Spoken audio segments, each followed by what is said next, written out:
que ce sujet est extrêmement important et que les Adige-iens, une fois de plus, s'intéressent à leur cité, s'intéressent à ce sujet. Donc je vous remercie sincèrement d'être venus aussi nombreux ce soir et je tenais à faire cette réunion pour vous mettre au mieux et vous informer de ce qui est prévu et que ça ne soit pas déformé ou mal interprété. Voilà. Tout d'abord, je tiens à remercier les personnes qui sont à mes côtés, qui sont présentes. Alors donc, M. Robin Médard, député de notre circonscription, de la 7e circonscription, M. Georges Tron, qui est maire de Draveil, mais qui est également un maire de la rive droite et qui est là pour parler de ce projet de pont. Ensuite, M.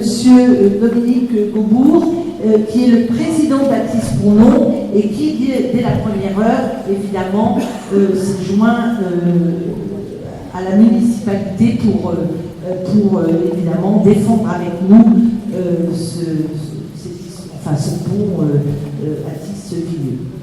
Voilà. Également, M. Adrien Dalle, qui est le directeur du service urbanisme de la ville d'Atis-France, et également M. Bertrand Guilherme, qui est mon directeur de cabinet. Vous connaissez tous, ou alors le message n'est pas bien passé, mais vous connaissez tous ma position et celle du conseil municipal, et je pense de pratiquement tous les Adige-iens, et on y reviendra tout à l'heure. Nous ne voulons pas d'un pont routier.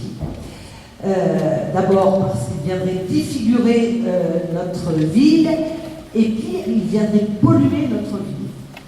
D'autre part, je comprends parfaitement, pour en avoir aussi parlé et échangé, je comprends parfaitement nos maires voisins qui se trouvent sur le territoire, sur la rive droite, qui, évidemment, tous les soirs, ont ces problèmes de bouchons, les bouchons qu'ils rencontrent sur la M6, et évidemment, ça pose également un problème pour eux, mais je suis désolée, ce n'est pas non plus au détriment, et on ne doit pas tout reverser sur la ville d'Atis-France, ça c'est clair. La solution n'est certainement pas non plus celle d'une route. Mais nous ne sommes pas là, je pense, ce soir pour parler et faire le travail du département.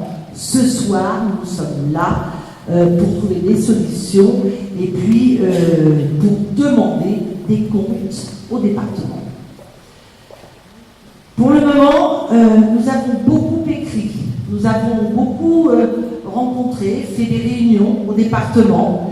Et aujourd'hui, eh bien, après toutes ces multitudes de réunions, d'entretiens, d'échanges de documents, eh bien, je voulais ce soir vous en porter connaissance et vous dire exactement les échanges et tout ce qui se sont faits depuis tout ce temps-là. Le département avance ses pions. Il avance ses pions par une procédure de concertation préalable qui va lui permettre évidemment de consulter et tous les habitants sur l'opportunité de ce projet. Et puis, et bien évidemment, là encore, je vous demanderai à tous qu'il faudra se mobiliser. Malheureusement, aujourd'hui, nous sommes une ville contre une vingtaine de villes, peut-être plus, parce que vous savez, vous demandez dans le sud de la France s'il faut un pont pour débloquer un bouchon à Atis-Mons, même s'ils ne savent pas où se situe Atis-Mons sur la carte, et bien évidemment, ils vont vous répondre oui. Donc c'est pour ça que nous sommes la seule ville, une ville contre 20, mais si nous sommes tous ensemble mobilisés, je peux vous assurer que la procédure ne pourra pas arriver à son terme et ce pont n'existera pas. Alors maintenant, je vais vous inviter à à découvrir le programme que nous allons vous présenter ce soir. Nous allons vous aurez le temps évidemment de répondre aux questions après la présentation. Je demanderai à mes élus à mes côtés d'intervenir, ils prendront la parole, également le président d'Atis Bournon, et puis donc vous pourrez librement, évidemment, et je compte sur vos questions. Donc, nous allons présenter le diaporama. C'est M. Guilherme qui va présenter le diaporama. Ensuite, il y aura les interventions. Ensuite, il y aura les questions de la salle. Et puis, nous rappellerons évidemment les modalités de la concertation préalable. Et puis, la fin de la réunion, il serait bien si nous pouvions finir vers 21h30, 21h45, 21h30, ça serait parfait. Voilà. Donc maintenant, je vais donner la parole à M. Guilherme qui va vous présenter le diaporama. Merci. Merci Madame le maire. Voilà, on va éteindre les lumières. Désolé de la qualité de la projection. C'est encore un peu lourd. Peut-être que les contrastes ne sont peut-être pas excellents. En tout cas, je pense que vous verrez l'essentiel, en tout cas, de ce que nous allons vous présenter ce soir. Petite précision, il y aura un certain nombre de documents que nous allons vous montrer, qui sont des documents de travail ou des documents internes au conseil départemental, dans des réunions de comité de pilotage. C'est volontaire, ce sont des documents qui ne sont pas sortis publiquement, parce qu'ils n'avaient pas vraiment vocation à l'être. Ils vont rester dans la salle ce soir. C'est-à-dire qu'on va vous les présenter, parce qu'ils permettent de mieux comprendre le processus et le projet, l'évolution du projet. Ils ne sont pas destinés à sortir, donc ils ne sortiront pas non plus de cette salle. Vous pouvez prendre des notes. Je vous demande effectivement, on a demandé de ne pas filmer la soirée notamment, tout simplement parce que voilà, ce sont des documents de travail interne. On a quand même tenu à les porter à votre connaissance pour que vous compreniez mieux le dossier et le projet. Alors, à l'origine d'un nouveau franchissement de la Seine, entre Atis et Ligneux, il y a un projet qui remonte à il y a très longtemps, en 1860. Un projet qui a été abandonné relativement vite, mais en tout cas qui existait déjà à l'époque, et qui est reparu tout au long du XXe siècle, à différents moments. Il n'a jamais été considéré comme prioritaire. Il y avait deux ponts qui étaient relativement proches. Il y a une époque où les moins de voitures remplissaient parfaitement leur rôle, celui de Raveil-Juvisy, celui de Villeneuve-le-Roi et Villeneuve-Saint-Georges. L'un construit en 1894 et reconstruit en 1970 de manière plus moderne, et un autre construit entre 1940 et 1950 pour des raisons parce que la guerre était passée par là. Ce sont des gros ouvrages, relativement larges et relativement longs, pas très hauts. Et vous verrez la différence par rapport au projet qui est envisagé par le département sur un site à distance, tout simplement parce que de chaque côté, les berges de Seine sont basses. Elles sont à peu près au niveau de la Seine. Ce n'est pas le cas chez nous. Et aussi pour étayer un petit peu pour contrer les arguments de ceux qui disent que il y a peu de ponts par rapport à la ville de Paris, c'est un argument qui est avancé.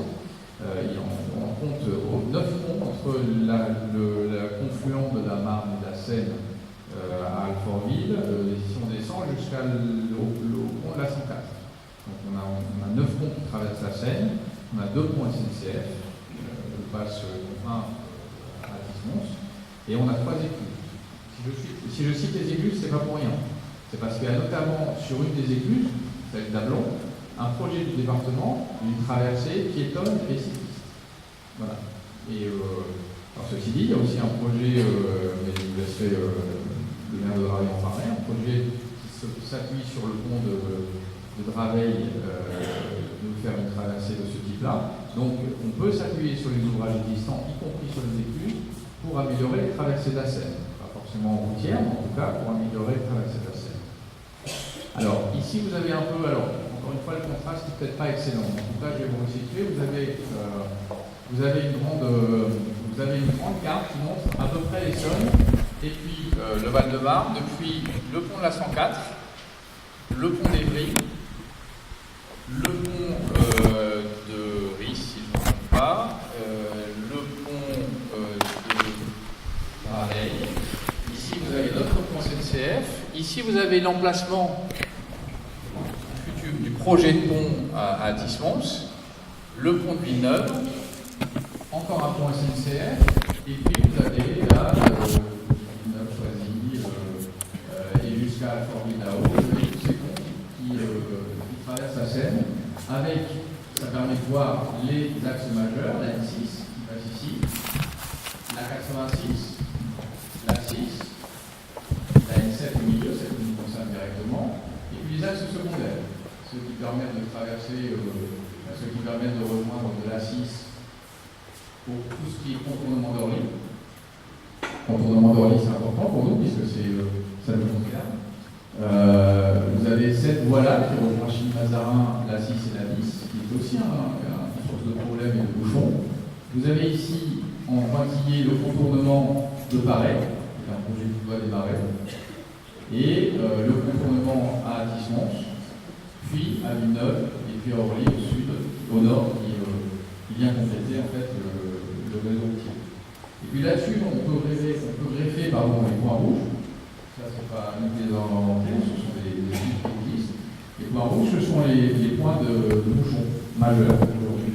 Vous avez effectivement, vous en avez un ici, vous en avez un ici, mais vous en avez, alors vous en avez bien sûr un à Draveil, dans les Juvisy, mais vous en avez autant sur la rive droite, sur la rive gauche, pardon, sur notre rive. Et vous avez notamment, j'aurais dû faire un gros rond, celui de la N7 et de l'accès à l'aéroport d'Orly. Et puis, secondairement, vous en avez un ici. C'est-à-dire que la rocade qui suit Orly et qui arrive au niveau de l'A6 et de l'A10, l'arrivée de cette rocade n'a pas été bien faite, n'a pas été anticipée. Aujourd'hui, il y a 3 km de bouchons le matin dans ce sens-là pour accéder à la 10 ou à la 6. Donc on n'est pas le seul point de bouchon et tout n'est pas résolu. Et faire arriver des voitures supplémentaires à Tismons, inévitablement, on va se heurter à ces problématiques de bouchons qui existent déjà sur la rive gauche et qui ne sont pas solutionnées uniquement par la construction du contournement de Paris-les-Bosses. Alors, à l'origine d'un nouveau franchissement de la Seine, au fil des années, le projet a été relayé au second plan et un certain nombre de contraintes ont été levées. D'abord, même s'il est toujours inscrit au schéma directeur de la région de France, la préfecture en 2012 a confirmé que les arrêtés qui définissaient l'intérêt général du projet étaient devenus caducs. Et du coup, le Conseil général de l'Essonne à l'époque a indiqué n'avoir plus d'usage des emprises. On parle d'emprises, on parle des emprises foncières sur la distance. Il y a celles qui sont dans la colline de Mons et qui concernent notamment le jardin Jovet, le jardin Jovet et des parcelles privées.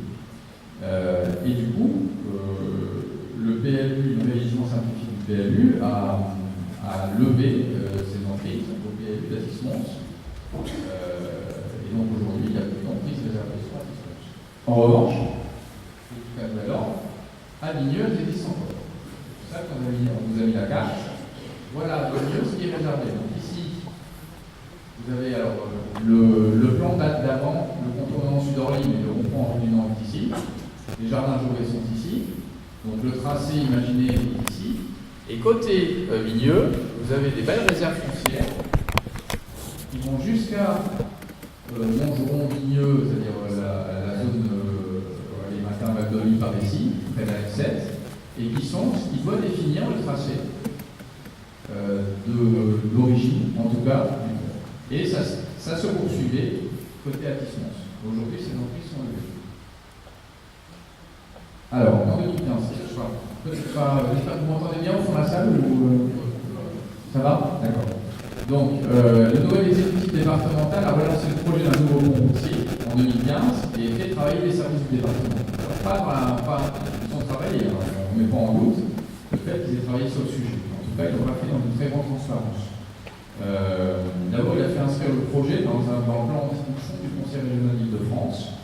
Il a voté un budget de 8 millions d'euros pour des études, pas forcément des études routières, en tout cas pour des études qui ont été financées à 50% par la région.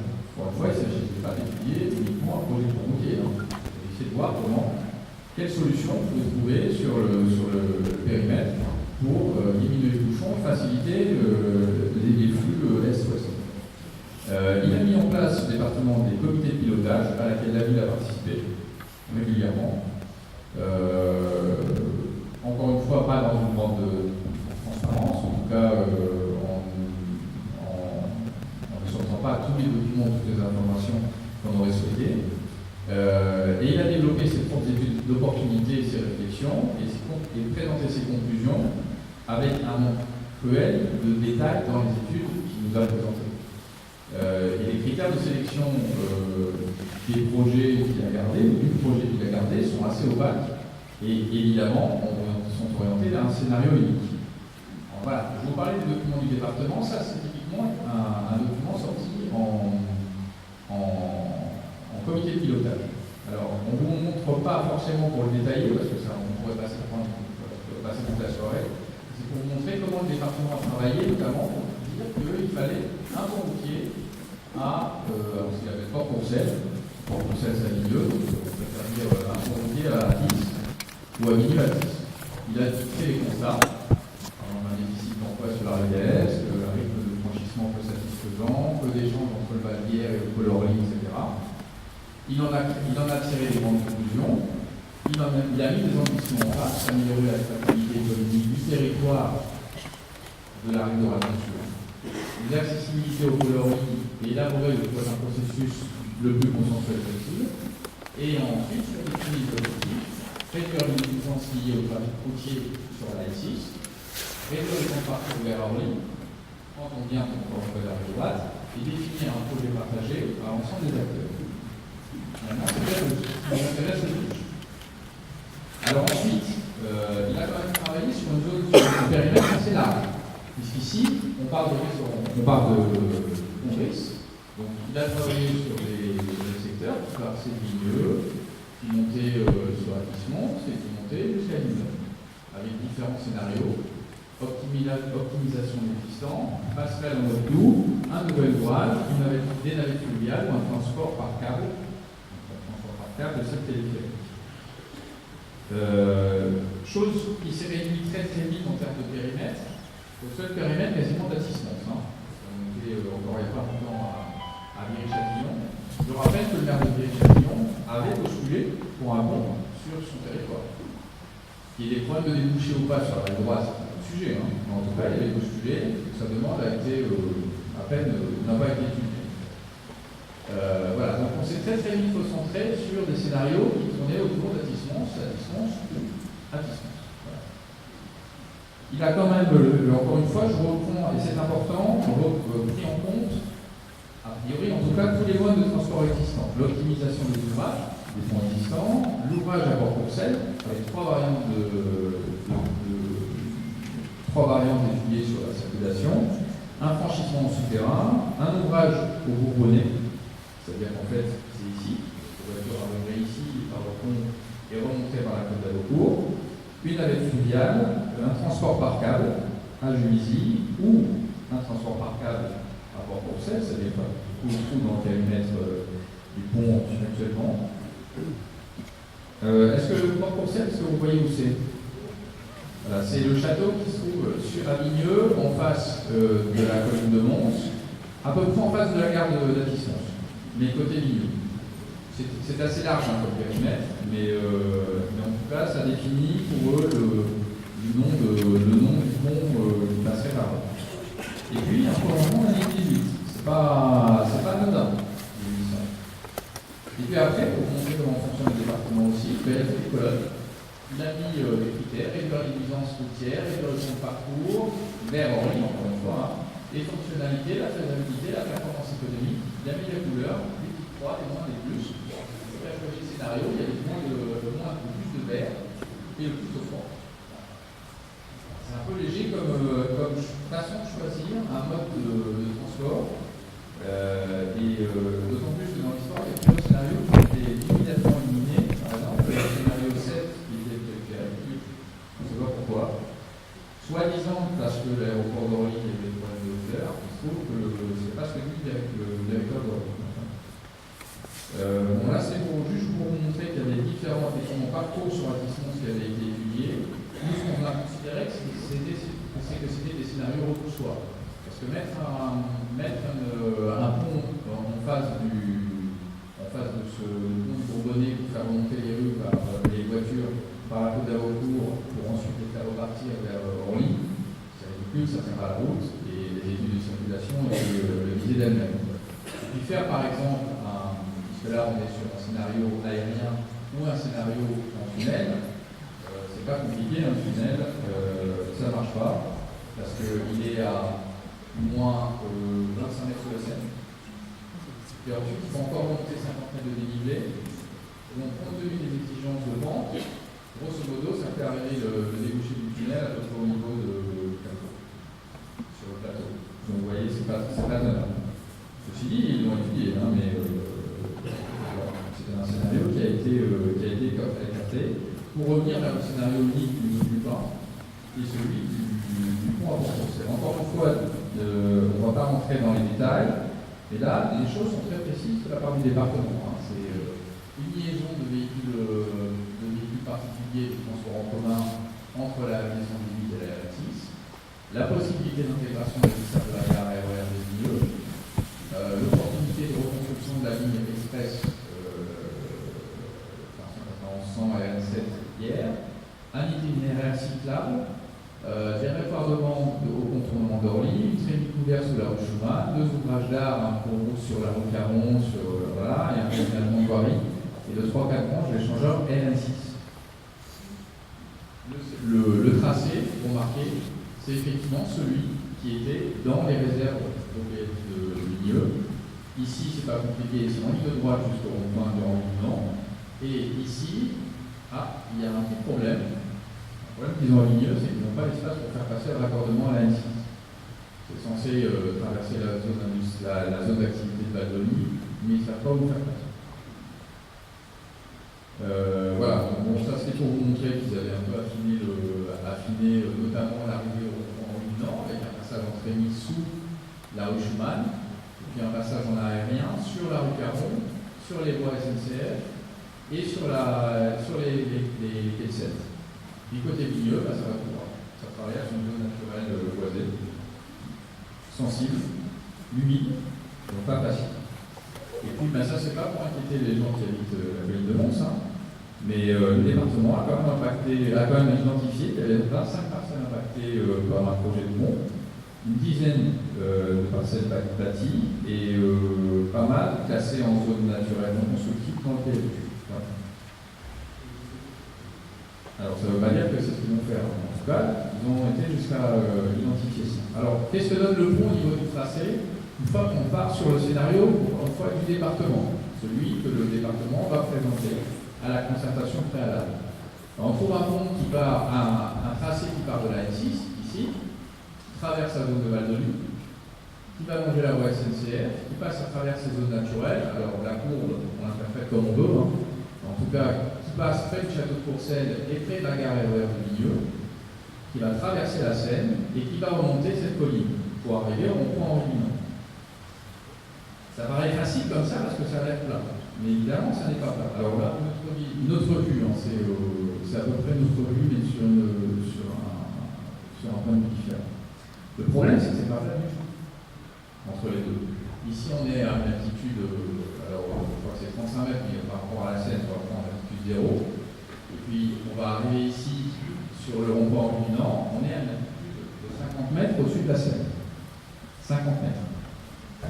Pour vous donner une idée, les tours qui sont en face de la Cité Bleue, qui sont en face de la salle Lédienne, font 30 mètres. Voilà. Donc en fait, ou 38 mètres. Donc en fait, il faut franchir encore 15 mètres de plus pour arriver à la hauteur du pont. Donc ce pont devrait monter plus haut que l'immeuble que vous avez en face sur 37 salles, sur une distance de 500 mètres. Par équivalence, la mairie d'Athis-Mons, c'est également à 50 mètres au-dessus de la Seine, sur une distance d'1 kilomètre. Donc là, il faut monter aussi haut, mais en 500 mètres seulement. Et avec les contraintes des voies SNCF, parce qu'il y a les caténaires, etc. Donc il faut passer au-dessus de la voie RERC, au-dessus de la rue Caron, ensuite en Trémy, alors là la flèche ne montre pas, mais sous la rue Schumann, et ressortir derrière. Techniquement, c'est quasiment impossible. Bon, en tout cas, par exemple, c'est possible, et on ne peut plus faire passer des camions. Parce qu'une Trémy pour faire passer une route sous la rue Schumann, c'est très bas. C'est tellement bas qu'on ne fait pas passer les camions. Et voilà, grosso modo, je vous mets à l'auteur de l'ouvrage, pas côté Ligneux, peut-être, mais en tout cas côté Athis. Il faudrait une montée permanente. En tout cas, c'est pas un pont plat. C'est bien plus haut que le pont de la 86. Je ne sais pas si vous voyez le pont de la 86 qui passe sur la Seine. C'est un pont qui est 4 fois plus haut. Le pont de la 86, il n'est pas si haut que ça.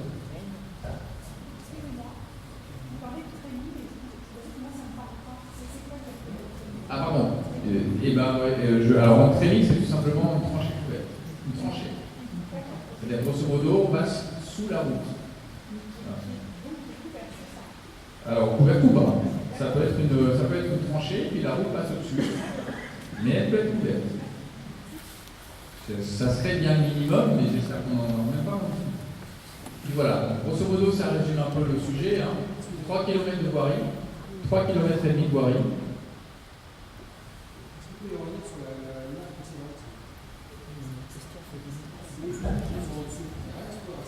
Les quoi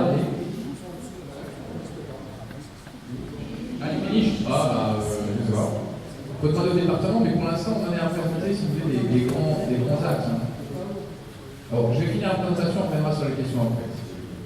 Donc voilà, là, on résume bien la chose. On a 3 km et demi de voirie entre le rond-point Henri Dunant et la zone de Val-de-Luz. On a la traversée de zone naturelle, la traversée de la Seine, des voies RERC, la rue Caron, on passe sous la rue Schumann, on a 50 mètres de dénivelé à la rue Schumann qui est là, on a 50 mètres de dénivelé à franchir pour arriver au rond-point qui est ici, pour partir sur le rond-point, sur le contournement d'Orly. Le contournement d'Orly, il est plus dimensionné pour accueillir les voitures. Il est à une voie sur la plupart. Alors, maintenant, pourquoi Athis-Mons, de manière générale, doit ou est opposé, puisque c'est même pas un devoir, c'est quelque chose qui est une évidence aujourd'hui, à ce projet autoroutier. D'abord, il y a plein d'obstacles naturels. D'abord, il y a la situation géographique, le dénivelé, on a parlé, les rues à franchir, la route à passer en Trémy. Ensuite, l'environnement naturel contraignant. D'abord, le sol est instable, il est fragile, il y a des sources. C'est une zone naturelle boisée sur cette partie-là à Athis-Mons. Et surtout, c'est une zone naturelle humide et protégée à Ligneux et avec un écosystème. Ce n'est pas facile de faire passer une route par un écosystème. En tout cas, en termes d'études, par exemple, c'est 1 an ou 2 ans d'études pour trouver, déplacer des espèces, de rares, etc. Je suis sûr qu'on va trouver à Ligneux des espèces de salamandres qui existent là. Et ça deviendra impossible qu'ils vont se rendre. Si je dis ça, c'est parce que ça existait ailleurs, ou sur d'autres sujets, on a dévié des routes, des projets, parce qu'il y avait un écosystème. Alors, un contexte urbain dense, ça c'est plutôt Athis-Mons, avec des parcelles avec des habitations, une circulation qui est dense, puisque les rues sont petites, et souvent à sens unique dans ce quartier, une rocade sud-Orly qui est sous-dimensionnée, comme dit Madame le maire, mais la rocade sud-Orly, qui a été construite il y a peu de temps, côté Athis-Mons, elle est dimensionnée avec une voie. Et grosso modo, si on veut y faire passer plein de voitures, il faut la redimensionner. Un carrefour N7, et ça c'est important, qui est déjà saturé aujourd'hui, à tel point que les voitures ou les taxis n'arrivent plus à Orly à l'heure, et c'est une grosse plainte du directeur de l'aéroport, et c'est un gros problème. Je crois que ce n'est pas un secret, de dire que le directeur de l'aéroport aujourd'hui est contre la construction d'un pont supplémentaire, tant que n'auront pas été résolus les problèmes d'accès à l'aéroport et d'accès aux terminaux. Et pour ça, il va y avoir beaucoup de choses à régler ces problèmes, surtout si on pense à l'évolution de la circulation dans les années futures. Alors, il y a en plus des obstacles réglementaires et financiers. notamment en matière d'environnement. On ne va pas tous les détailler aujourd'hui, on aura le temps d'y revenir, hein, mais il y a plus d'emprises réservées à distance. Il faudrait refaire une procédure pour que ces emprises soient réservées, et c'est quasiment impossible. Chacun pourrait faire son recours sur son emprise. Des exigences lourdes pour disposer des parcelles privées, c'est ce que je venais de dire. Une adhésion minimum de la population qui est nécessaire. Ça ne fait pas un projet de ce type-là dans une ville, on ne veut pas. Une démarche de déclaration d'utilité publique encore plus contraignante. Parce que ça, c'est aujourd'hui, on va rentrer dans une phase de concertation préalable sur un vrai projet. Le jour où il y a un vrai projet, il faut déclarer d'utilité publique. Et ça, ce n'est pas le département qui déclare, c'est l'État. Et des recours contentieux, des recours contentieux possibles, et même beaucoup. Voilà. Alors, si je reviens sur le dernier extrait du document du département, c'est parce qu'on a mis un peu de temps à comprendre, on va essayer de savoir, notamment en termes de trafic routier, ce que ça allait entraîner sur la ville. Et la meilleure information qu'on avait, c'était la Chambre de commerce et d'industrie, qui il y a un an a voté une motion pour réclamer un pont entre la rive droite et la rive gauche. La Chambre de commerce et d'industrie de l'Essonne. On est un peu ce qu'elle faisait là, mais en tout cas elle l'a fait. Et en disant qu'on avait besoin d'un pont pour faire passer 3000 voitures par jour. Et on s'est aperçu récemment en relisant les documents du conseil départemental que, en fait, le pont était fait pour un report du trafic routier des ponts de Villeneuve et de Dralet, sur lequel passent actuellement 15 000 véhicules par jour, et que ça allait faire une baisse de 20% sur le pont de Villeneuve et de 15% sur le pont de Dralet. 20 plus 15, ça fait 35, 35 de 20 000, ça fait 5 000. Voilà. Donc aujourd'hui, on sait grâce au département que c'est bien 5 000 voitures, véhicules, qui prévoient de faire passer sur ce pont et donc au-dessous d'Orly et arriver sur la N7. Donc 5 000 véhicules de plus qui arriveraient, qui passeraient, qui transiteraient tous les jours sur une N7 déjà saturée. Donc tout simplement, l'opposition, et ça on résume un petit peu tout ce qui a été dit, écrit par les associations, par les élus, dans le je ne sais pas d'ailleurs si je l'ai pas noté. Non, c'est après. Donc un projet démesuré plus près du viaduc de l'ouvrage des salles locales, un projet irrespectueux de l'environnement, qui génère des nuisances, des bouchons de la pollution, qui a un impact sur la santé et qui est incapable de s'insérer dans le contexte urbain, un afflux de véhicules supplémentaires, on en parlait, un projet qui se contente de déplacer les problèmes de la rive droite à la rive gauche, ça fait tout, c'est pas que ça dans le projet, un projet aux impacts environnementaux déraisonnables, un projet au coût exorbitant, 250 millions, on parle de 120 millions, mais c'est 250 millions, un projet qui ne répond pas aux actuels problèmes de dessert du pôle économique d'Orly, puisqu'aujourd'hui on n'accède plus déjà à Orly, il met des voitures de plus, ça ne va pas régler le problème. Un projet dépassé lors de son éventuelle ouverture, puisque ouverture, allez, 2030-2035, pour un pont qui doit durer 100 ans. Que seront les transports dans 100 ans qui vont passer sur ce pont? Peut-être pas 100 ans, en tout cas peut-être 50 ou 40. C'est cette question qu'il faut se poser avant de savoir comment on désengorge la N6. Et un projet qui passe à côté des enjeux de transport du futur. Ça, on a cesse de le dire. Mais aujourd'hui, métro, tramway, téléphérique, est-ce qu'il y a une alternative? C'est pas forcément à nous de le dire. Le département avait ça dans ses cartons. Il a décidé de l'écarter. Votre rôle, en tant qu'habitant, le rôle des élus, le rôle des collectivités, c'est aussi d'obliger le département à remettre sur la table des scénarios qui ont été écartés. On n'a pas ici la compétence technique pour définir s'il faut, si on peut, s'il faut faire un téléphérique, un tram, un pont, si c'est possible de le faire passer. Le département le sait. En tout cas, on peut plaider pour. Et c'est ce qui a été fait. Juste pour quand même, on parle de transport en commun. On ne va pas inventer, on n'a pas le pouvoir de le faire.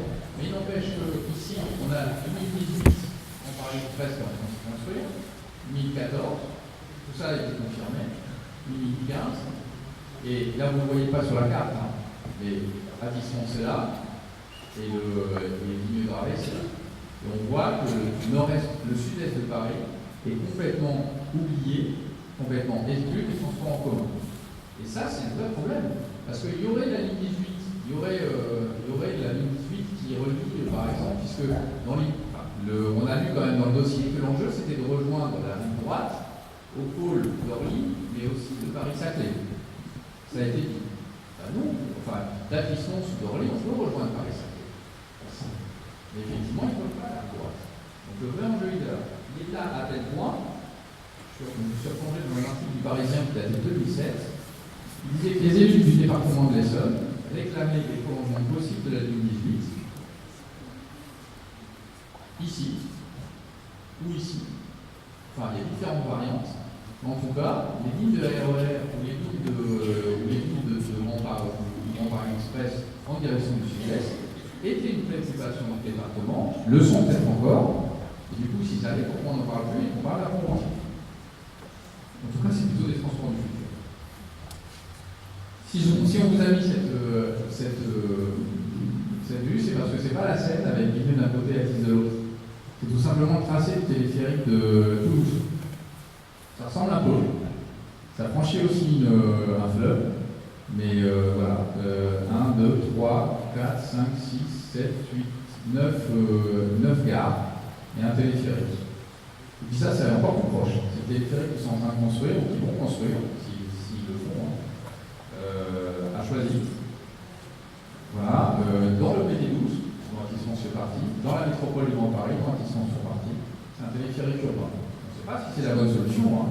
En tout cas, c'est possible. Et au niveau en plus au sol, et vous allez poser tout de suite la question dans ce qui va m'enseigner, au niveau du nombre de voyageurs transportés par jour, entre 2500 et entre 2100. Voilà, on va dire 2500, 3000 à l'heure. Voilà. Donc c'est une solution possible. Là, c'est une solution. Alors, on va revenir quand même, et ça, c'est plutôt pour rendre hommage, hein, c'est sur la mobilisation exemplaire des ATGiens, depuis le début, contre ce projet de loi. Il y a eu la mobilisation de la municipalité, il y a eu la mobilisation des élus, madame le maire, il y a eu la mobilisation des habitants, et il y a eu la mobilisation des associations, et notamment à Athis, que j'ai vu par de nombreuses personnes, et son président Dominique Gaulle. Donc, il y a eu des cours, il y a eu des rendez-vous. Au département, il y a eu des courriers aux parlementaires, des courriers au préfet, des courriers au ministre. Il y a eu des rendez-vous avec d'autres personnages importants, récemment d'ailleurs, on en parlera en petit. On a participé à tous les comités de pilotage du conseil départemental, et chaque fois pour affirmer à la fois l'opposition de la ville, mais sur le projet le dessiné, hein, pas forcément sur la nécessité d'un franchissement, en tout cas sur le projet dessiné, qui nous demandait des vraies alternatives, des études d'alternatives à cette traversée routière. Il y a eu une motion exemplaire qui a été votée par l'ensemble du conseil municipal, élaborée et votée par l'ensemble du conseil municipal l'année dernière,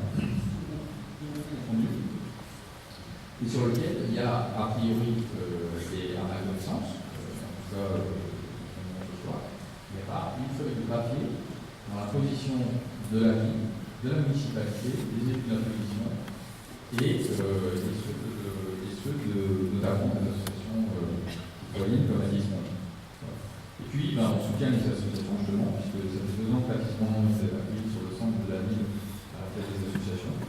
Et ça va continuer, mais c'est une action commune qui doit se faire. Qui doit se faire aujourd'hui, qui doit se faire suite demain. On arrive de toute façon à la fin du diaporama. Pour vous dire aussi la mobilisation, vous vous souvenez qu'il y a eu un sondage du département l'année dernière sur 2200 personnes sondées par téléphone à l'échelle de 24 communes, dont certaines sont à 12 km, qui études d'être intéressées par l'info.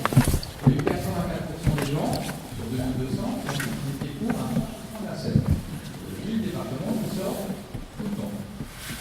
Il y a eu un sondage du Parisien plus récent, qui était plus mitigé. Il y a eu 3500 ou un peu plus de contributions en ligne.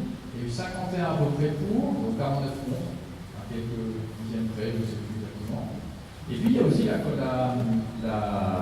concertation, la contribution par la lettre du maire qui nous a été envoyée il y a quelques semaines, mais qui est toujours valable, que les ATGiens ont massivement, auxquels les ATGiens ont massivement répondu. À l'heure actuelle, on est à 345 contributions. Il y a 80% qui sont contre un pompier, 15% qui sont pour un franchissement des transports en commun, 3% pour un franchissement en liaison douce et 2% pour un pont routier. 98% des gens sont contre un pont routier à distance. De ceux qui ont répondu, évidemment. Vous pouvez continuer à répondre, il n'y a aucun problème. Et il le faut. Alors maintenant, qu'est-ce qui va se passer? En tout cas, le département, lui, comme disait le maire, est dans cette zone, donc il en est à la phase de la concertation préalable. On va reprendre un petit peu le calendrier que le département avait annoncé il y a un certain temps, qui n'est pas forcément très fiable. Hein. En tout cas, il y a encore un an, on lisait ce calendrier dans certains documents. On avait officiellement. Voilà. En 2018, la présentation d'un projet unique. En 2019, la concertation préalable. C'est ce qui va arriver aujourd'hui, au mois de mai et juin. En 2020, des études d'impact. En 2021, l'enquête publique. En 2022, les travaux. En 2025, on y le locaux. Ils ont été en 2025, ils ont été au gouvernement parlementaire. Alors, le calendrier a glissé, hein, parce que 2025, on y est tout le monde, est déjà plus 2030. Et puis sérieusement, 2030, on sera bien plutôt 2035.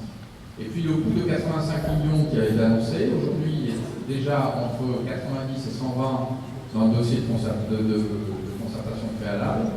Et pour avoir consulté des constructeurs de pompes, des vrais, on sait que c'est un fonds à 250 millions minimum. Et on ne compte pas tout. On ne compte pas les retards, les recours, les annulations, etc. Voilà. Donc, dernière chose, avant qu'on conclure sur la concertation, dans le dossier de concertation préalable, il y a quelque chose d'étonnant. C'est-à-dire que le département, il est prérequis. Et ces prérequis, si on les lit tous les cas, ils disqualifient le scénario financier d'office. Alors, un ouvrage utile et efficace, ça, à la limite, on peut bien imaginer. Un investissement au coût raisonnable. On est déjà plus dedans. Hein. Pour un pont de 3,6 km, voilà. Une forte exigence environnementale, on est plus dedans. Et une exigence d'innovation, à moins d'aujourd'hui d'imaginary connecté, voilà. Il y a quand même une chose gênante, de toute façon, qu'il faut préciser, c'est qu'ils voulaient un pont mixte. Voiture, transport en commun. Il y a 4 voies. Pour moi, ça nous éclaire sur la dimension du pont. Ça sera une 4 voies, à 250 millions minimum, et qui montera à 50 mètres de haut. Alors, la concertation préalable, terminée, elle est essentielle. Elle est essentielle dans le processus, et il faut qu'on y participe, il faut qu'on dise non. Il y a beaucoup de communes qui sont consultées. Il y en a 4 qui sont consultées principalement. C'est Vigneux, Atis, Montgeron, Villeneuve-le-Roi. Ce sont celles où le département a prévu des réunions publiques. Ça ne veut pas dire qu'il n'y aura pas d'autres réunions publiques dans d'autres communes. Mais il faut que le département et les communes, d'ailleurs, certaines demandent aujourd'hui des réunions publiques. Mais en tout cas, il faut qu'elles se fassent au minimum dans ces 4 communes. C'est un peu celles qui sont... Draveil, on imagine très bien, puisqu'il y a un pont à Villeneuve et qu'il y a une réunion publique à Villeneuve, on imagine très bien qu'il doit y avoir une réunion publique à Draveil ou à Juvisy. Je ne sais pas pourquoi ils ont choisi ces 4 communes au départ. Cette datissement sera lieu le 20 juin. Ce n'est pas une réunion municipale comme aujourd'hui, c'est une réunion du département. C'est-à-dire que ce sont on aura beau être présent, c'est le département qui vient devant vous pour présenter sa propre version des choses et entendre ce que vous avez à leur faire. Et il y aura d'autres moyens d'exprimer votre opinion là-dessus, des cahiers d'enquête qui seront mis dans les mairies, des contributions sur Internet, une exposition itinérante et tout un arsenal de communication qu'on ne connaît pas encore. On reçoit vendredi matin l'agence de communication qui est chargée par le département de monter cette concertation préalable qui commence dans 2 semaines, et on saura probablement un peu plus. En tout cas, voilà. Quand même une chose quand même, c'est que le département a tenu à placer cette concertation sous l'égide de la Commission nationale du débat public, avec une carence. Une bonne chose, parce que on est sûr de l'indépendance et de l'intégrité de cette personne. Il n'y a aucun intérêt dans l'affaire. On l'a rencontré. Et ça va être aussi. Et c'est une personne qui, en tout cas, ça donnera un point de vue, pas sur le fond du dossier, mais plutôt sur la forme, la manière dont le département concerne, et qui aura une position qui sera neutre. Mais il faut faire attention, il faut se mobiliser. D'abord, la concertation, le département va la faire à l'échelle de 20 communes, et vous avez vu ce que ça fait quand en souterrain commune. 84% des gens sont pour un pont. Et puis, la rive droite va se mobiliser. Et c'est légitime, on ne peut pas le reprocher. Les communes de la rive droite qui veulent des problèmes pour traverser la Seine, et là, ils vont se mobiliser.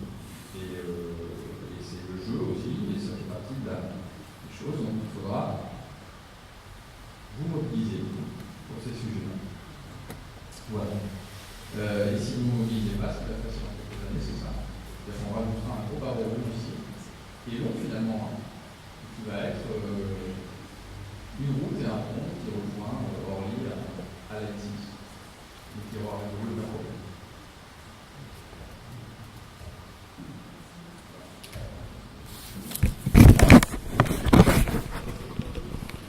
Merci beaucoup. Je voulais éventuellement le faire après les questions. Mesdames et messieurs, c'est avec grand plaisir que je vous rejoins aujourd'hui. Je vous rejoins avec grand plaisir d'abord parce que je suis à côté de mon ami Christine, avec laquelle je travaille de façon approfondie sur les dossiers, à côté de Robin, qui est également un interlocuteur quasi quotidien de l'analyse. Je découvre par ailleurs le président que je salue également très cordialement. J'ai une particularité, mesdames et messieurs, et je vais la faire jouer tout de suite, c'est que je suis d'en face. Pas d'en face dans mon positionnement sur la question du pont, mais d'en face dans mon positionnement géographique. Ce qui permet de vous indiquer que la seule valeur ajoutée, c'est tenter de conduire, et de tenter de vous démontrer que, d'après moi, ce qui compte quand on est élu, c'est d'essayer de faire en sorte de ne pas penser qu'on est dans un jeu de justification. Au niveau national, vous arrivez dans le passé d'avoir également l'occasion de le décliner. On appelle ça la cohésion nationale. On essaie de faire en sorte de maintenir un minimum pour que les gens, quel que soit leur profil, ne se heurtent pas systématiquement les uns et les autres. Ça marche plus ou moins bien. Ça vous donne de faire des actions d'actualité. Mais enfin, c'est quand même un objectif. Il me permettait de transposer cela en tant qu'élu local, d'une ville que j'ai l'honneur de manager depuis quelques années, et d'un canton qui est entièrement sur la rive droite. À la question posée, si tant est qu'elle soit bien posée, de savoir si la circulation sur la rive droite et quand on accède à la rive gauche satisfait les riverains que nous sommes, la réponse est non. À la question posée, la problématique sur la rive droite doit-elle passer par un transfert des enterrements sur la rive gauche? La réponse, là encore, assez cohérente serait de dire non. Et toute la problématique qui est posée aujourd'hui, c'est de savoir ce qui se passe qu'on est en train d'essayer de poser. Au risque de vous surprendre, je voudrais tenter de vous donner quelques éléments d'optimisme que je permettrai, président, de votre autorisation, de remarques au regard du processus de forme. Première observation, un ouvrage de cette nature est d'une ampleur telle que tant dans les délais que dans son montant, il ne peut se concevoir qu'avec des moyens dont on ne dispose pas aujourd'hui au niveau du département et au niveau de la région. Vous pouvez m'excuser, mais le président indique cette liberté de langage qui l'autorisait à dire ce que les élus ne diront pas. Écoutez, on est en cours, mais je vais tenter de vous démontrer l'inverse en quelques instants. Moi, j'ai une analyse qui est radicalement différente, qui est la suivante. Je pars en personne, une personne est à commencer par le président, qui n'est pas mon seul ressentiment sur ce sujet. Plutôt qu'il n'est pas le seul objet de ressentiment sur ce sujet, ce qui est pas tout à fait la même chose. Dans le département de l'Essonne, en l'espace de quelques temps, nous avons eu l'abandon du projet du grand stade de Rugby, nous avons eu l'abandon, c'est bien l'abandon de l'attribution d'un site aux Jeux Olympiques, et puis nous avons l'abandon de l'exposition universelle. 3 abandons en l'espace de quelques temps, qui moi, en tant que, si vous permettez l'expression, conseiller plutôt attiré par les problématiques financières, probablement qui ne me choquent pas. Mais en termes de communication, ça peut donner le sentiment parfois que nous sommes un peu le parent pauvre en région Île-de-France. Et j'interprète cet acharnement sur le 3e pont, qu'on appelle ainsi la rive droite, un peu comme une opération de communication géante. Une opération de communication géante qui en réalité n'a pas grand sens si vous la regardez bien. Elle n'a pas grand sens d'abord sur le plan financier. Le département de l'Essonne, pour vous donner un ordre d'idée, c'est un budget annuel de 1,1 million d'euros, avec un budget d'investissement qui, de l'an en an, varie entre 200 et 250 millions d'euros. et qui, ce budget en question, est déjà inclus en très grande partie par des opérations qui sont des opérations sur le plateau de Saclay. Vous voyez cet grand ensemble autour du massif Saclay qui accapare grosso modo 60 à 70% des investissements du département. Les 30% restants qui sont consacrés de façon épisodique au reste, et en grande partie notamment sur l'aménagement de la zone sud.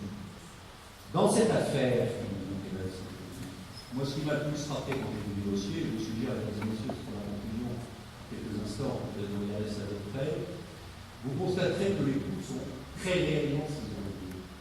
Très réellement sous-évalués. Une opération qu'on vous présente comme étant à peu près entre 80 et 120 millions d'euros est une opération qui n'a plus que nickel quand on voit l'ampleur de ce dont il s'agit et que Bertrand Guillard, de félicite pour son exposé, a parfaitement décrit. C'est une opération, grosso modo, qui tourne autour de 250 à 300 millions d'euros. C'est une opération qui démarre à 250 à 300 millions d'euros pour terminer vraisemblablement à 400. Que tous ceux qui passent leur temps à me donner des leçons de bonne évaluation financière veulent bien regarder ce qui se passe autour de nous. Regardez le Grand Paris Express qui démarre à 27 et déjà à 37, vous avez accordé compte à ce sujet, et puis je pourrais définir ça pendant des heures et des heures, je vous l'abstiendrai de le faire. Il n'y a pas un projet, qui soit calibré au début à hauteur de ce qu'il est à la fin. Et quand vous calibrez un projet au bon niveau, vous avez déjà un dépassement important. Quand vous partez à ce niveau-là, c'est-à-dire totalement sous-évalué, vous savez que vous serez grosso modo à 2 fois ce qui est programmé.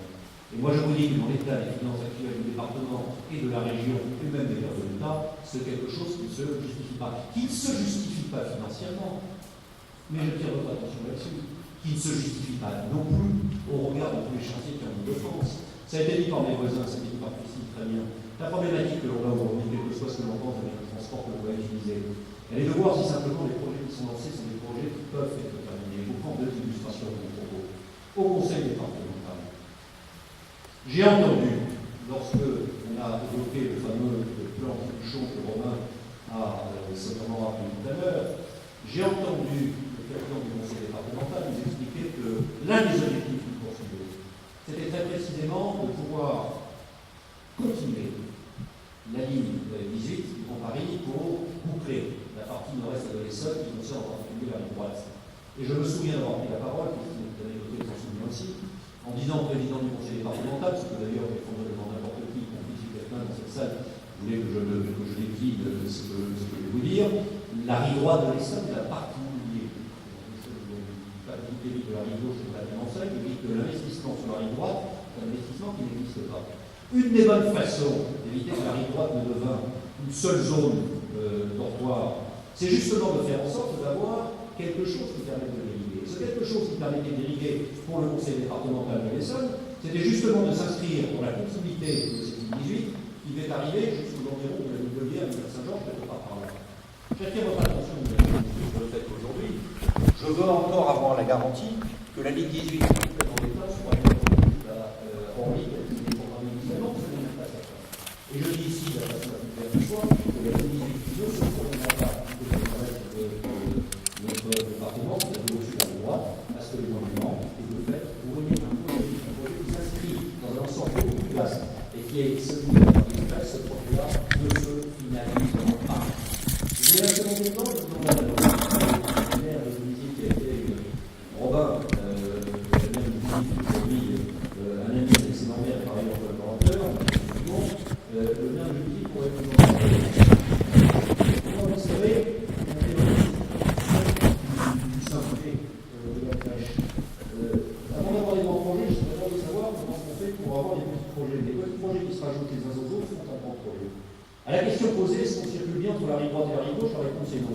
Et quand on ne circule pas bien, on s'aperçoit qu'en réalité, il y a des problèmes divers et variés, je ne vais pas vous refaire l'historique là-dessus, mais il y a également le problème tout bête qui se pose de celui des vélos.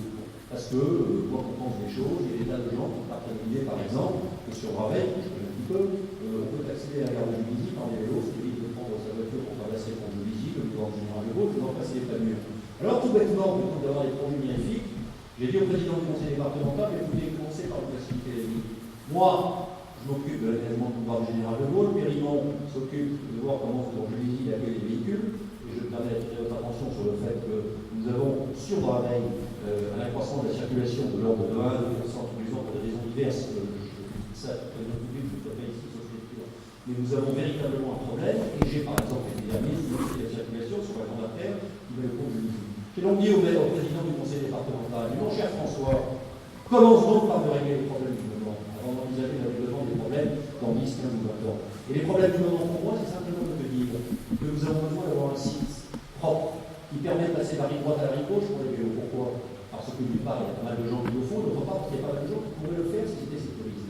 Et donc, nous avons lancé cette étude au niveau du conseil départemental, ou plutôt nous avons proposé au conseil départemental de lancer cette étude, et nous avons dit à in fine, qui peut le plus que le moins, qui parle d'un troisième pont, commençons par construire quelque chose sur le sujet. Il y a deux alternatives qui ont été proposées, soit selon un encordellement, on passe l'étal, ça veut dire qu'on élargit le pont de chaque côté, droite et gauche, soit selon une hypothèse, on fait une passerelle par de Grand-Veille qui arrive sur le midi, c'est facile à comprendre. Pour vous rassurer, mes chers amis, je vous donne simplement le chiffre, cette petite opération qui est de 8 millions d'euros. 1,8 milliard de budget du département, 1,8 milliard, 250 millions de budget en investissement, cette année qui passe à 260 milliards d'euros, avec une augmentation de 60 millions d'euros, dont 55 en emprunt, qui est le passage. Enfin, mettons ça de côté. Eh bien, tenez-vous bien, j'aurai les résultats de l'étude dans 3 ans. La construction, c'est dans 5 ou 6 ans, dans la meilleure des hypothèses, si tant est qu'ils soient d'accord. Et ça pour une opération d'1 million d'euros pour faire passer les vélos. Je vous laisse le soin de transposer. Et de vous dire que de ce point de vue-là, au-delà de tous les aspects réglementaires, contentieux qui ont été évoqués, je vous laisse le soin de deviner comme quoi on est dans le sérieux. Alors faites la synthèse de ce que je viens de vous dire dans ce premier aspect des choses. Regardez les abandons de projets, qui sont des projets pourtant parfaitement justifiés. Je parle en particulier de la ligne 18. Regardez la difficulté qu'il y a pour avoir des projets qui sont plutôt des micro-projets au regard de ce qui risque de vous arriver. Et voyez qu'il y a quand même matière à avoir quelques optimisme. Il y a un second point sur lequel je voudrais attirer votre attention et vous m'aurez à vos côtés.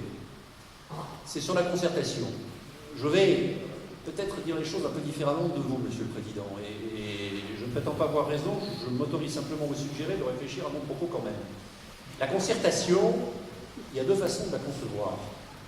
Soit c'est une concertation qui vise, in fine, à dire « je peux changer d'avis », soit c'est un alibi pour dire « je ne changerai pas d'avis, mais personne ne pourra me reprocher de ne pas avoir mené la concertation ». Partons de l'idée qu'une concertation, si elle est menée correctement, peut conduire quelqu'un qui a, à mon sens, une juste vision de son rôle, à éviter de passer le mistigris, en l'occurrence de la rive droite à la rive gauche. Regardez les conditions de la concertation telles qu'elles s'organisent. Regardez bien. D'une part, cette concertation ne va pas donner un poids préférentiel à la ville d'Addis-Mons, éventuellement la ville de Vigneux, qui sont les 2 villes de chaque côté de la Seine, l'une qui accueille l'autre qui point des barrages, ou vice-versa par définition. Ça, c'est quelque chose qui n'est pas normal et que j'ai signalé lorsque on nous a décrit cette concertation au conseil départemental. Je suis confus de le dire, mais si vous voulez avoir une réflexion qui soit juste, commencez par demander un avis plus important que celui des autres à ceux qui seront les principaux impactés.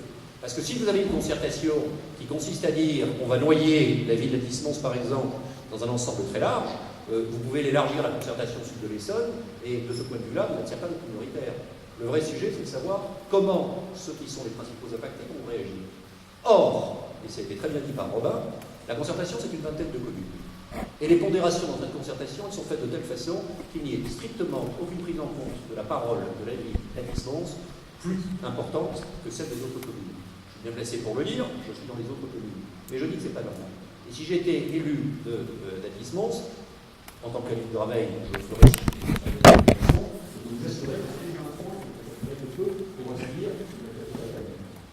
j'attire votre attention en second lieu sur le fait que lorsque vous posez la question comme cela, les éducations qui doivent être en gros, est-ce que vous êtes tous d'accord pour considérer qu'il faut un fond supplémentaire. Plus vous vous éloignez de l'épicentre, plus évidemment la réponse est positive. Et donc les vrais axes de la campagne vont être menés, pas simplement amenés, dans des zones qui sont des zones qui aujourd'hui souffrent de problèmes de circulation. Sauf que les personnes dont il s'agit se fichent bien comme une part de la plupart. C'est là où j'en reviens mon propos initial. Une vraie concertation. C'est une concertation qui est faite de telle façon que ceux qui sont les principaux impactés ne soient pas minoritairement mis en action dans ce qui va être organisé. C'est la raison pour laquelle, pour ma part, on risque de vous paraître un peu incisif. Moi, je n'accepte pas les conditions d'une concertation de cette nature. Je parle avec un certain historique pour cela. Vous évoquiez, vous évoquiez la concertation, vous évoquiez le grand débat. Mais ma vie d'élu m'a conduit à penser qu'il ne faut pas s'arrêter à cela. Si vous êtes persuadé qu'un avis négatif d'un enquêteur public peut suffire pour bloquer un projet, soyez immédiatement de tromper, pensez-en ce que vous voulez. Mais quand il y a 25 ans, on avait lancé un projet pour essayer de faire comprendre que Gare des Sénards avait sinistré une grande partie des eaux qui l'entouraient, la conservation qui était organisée a dit que 80% des gens qui ont vu une pollution des autres, de la rive droite, puisqu'elle n'était pas d'accord. Et au final, Gare des Sénards, c'est ce que vous voyez aujourd'hui. Ça veut dire d'ailleurs que les contrats du commerce, du autour, ne croyez pas que la et c'est là où je voulais en venir. Les arguments forts que vous aurez, ce sont des arguments qui sont des arguments juridiques. Ce sont des arguments qui sont des arguments pas simplement de bon sens, mais juridiques. Et c'est la raison pour laquelle je le dis avec le poids et la force de ce que je veux y mettre. Dans ce dossier-là, il y a beaucoup d'arguments juridiques qui permettent de déposer les recours. Et je le dis avec des éléments techniques complémentaires. Non seulement vous aurez des recours, regarde, je ne pas bien rappelé dans le petit PowerPoint tout à l'heure, au regard des emprises, vous aurez des arguments juridiques au regard des conditions en particulier, et vous aurez certainement des arguments juridiques qui sont des arguments juridiques formels. Et je vous le dis très clairement, je pense que l'association d'un commune qui peut organiser ça de votre façon, vous devriez faire en sorte d'avoir la saisine directe au cabinet d'avocats spécialisés, ça coûte un peu d'argent. Je vous garantis que souscription ou pas souscription, c'est à mon sens la meilleure façon de procéder. Mon message est un sujet simple. Quelle que soit la qualité, je n'ai pas rencontré du commissaire enquêteur, quel que soit le poids de l'investissement que vous offrez dans cette affaire de l'un des autres, ayez une liste juridique d'arguments qui sont bien ciblés et qui vous permettront le moment venu de faire valoir votre point. Dernier aspect des choses sur lequel je vous dis un mot, c'est la rive droite. La rive droite, c'est ce que je voulais vous dire également sur la concertation, elle est organisée de façon bizarre. Nous sommes, en quelque sorte, aujourd'hui, mariés un peu par obligation les uns avec les autres. Une bonne partie des élus sont des amis, mais ne le sont pas. Si je vous dis ça, c'est parce que j'essaie quand même de faire la loi en une vision globale, et je me heurte parfois à des intérêts qui sont des intérêts particuliers. Est-ce que la rive droite va être assez homogène par rapport à ce dossier? Oui. Est-ce que la ville de Draveil, en tout cas son maire, sera dans cette homogénéité? La réponse est non. Est-ce que je le serai pour me démarquer? La réponse est absolument pas. Est-ce que je le serai en revanche parce que je considère qu'on peut avoir une solution plus intelligente qui soit partagée? La réponse est oui. Je mettrai tout mon poids au conseil départemental, il n'est pas énorme, mais je pense qu'il peut peser un peu quand même, pour faire en sorte de faire partager ce point de vue. Et je mettrai tout mon poids auprès des élus de la rive droite pour leur dire la chose de fait, peut-être qu'ils soient. Oui, quand on a un problème à régler, on doit voir tous les éléments. Et un pont de passage peut être un élément. Mais je n'accepterai jamais que sous prétexte qu'on va y régler un problème chez soi, on le transpose chez les autres. Et je ne désespère pas sur ce plan-là d'avoir des politiques sur la rive droite qui contraignent cela. Quand je prends une décision sur le Draveil, et je vous assure qu'en ce moment, dans ce domaine du transport, je ne prends pas la solution de facilité. Ce n'est pas difficile la solution de facilité. Moi j'ai Vallière qui arrive par Draveil. Pour votre information, il y a 60 000 passagers sur la gare de Juvisy qui transitent tous les jours. J'imagine qu'une grande partie d'entre eux, pour pas dire les deux tiers d'entre eux, passent par la ville de Draveil. Ça veut dire très concrètement que c'est ce que c'est d'avoir un joueur de gens. Je pourrais très simplement régler une partie du problème. Les collaborateurs qui sont dans la salle qui font ce dossier, ça très bien la peine de faire. Il y a des feux en fait. On a à l'entrée de Draveil de Villiers, on a à côté de Soigny par le 448. Vous modulez les feux, les Draveillois ne sont pas impactés, les extra-Draveillois sont impactés. C'est facile à faire.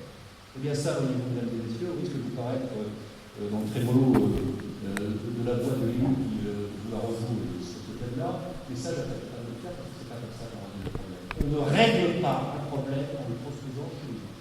Et ça veut dire, en conclusion, on synthèse la chose suivante, il y a d'autres façons d'aborder ce sujet. D'abord par le transport collectif, je parlais de la ligne 18, qui s'est en éteint, s'en éteint. Et deuxièmement, si on fait des choix sur un pont, pourquoi pas avoir autre chose? Pourquoi pas avoir un autre emplacement? C'était très bien dit encore par la candidate tout à l'heure. Pourquoi faut-il que vous ayez un ouvrage qui soit un ouvrage aussi important pour arriver au cœur d'une commune, et une commune en plus, et qu'une commune, je ne comprends pas parfaitement bien, tout à fait soucieuse de ne pas subir, avec envie à sa proximité, un nouvel impact de cette lecture. Moi, je suis tout à fait prêt à regarder toutes les solutions, y compris d'ailleurs des solutions qui étaient envisagées dans ce petit PowerPoint, mais des solutions qui permettent de faire en sorte de vous protéger. Si j'étais maire à distance, je ferais exactement ce que vous dites. Et je suis certain que si elle était maire de Marseille, elle prendrait la parole de la place que vous pour dire la même chose que ce que je dis. Alors je termine simplement en vous le disant, Thomas arrivé, il pourra m'arriver d'accepter de venir prendre la parole devant vous, devant des gens dans la salle qui m'interrogeront, ils vont dire écoutez madame, monsieur, je ne suis pas d'accord avec vous, c'est mon droit absolu, j'entends ce que vous dites, vous entendez ce que moi je dis. Ben, je vous dis dans cette affaire-là, bon, peut-être un peu plus nuancé que certains points de vue qui peuvent être défendus, mais sachez-le, vous m'aurez à vos côtés, y compris le 20 juin, avec le conseil départemental pour venir lui dire, amis du conseil départemental, ici l'un des vôtres, j'appartiens à cette majorité, je vous dis qu'on ne fait pas ça, on ne le fait pas comme ça, et on ne le fait pas ici. Merci.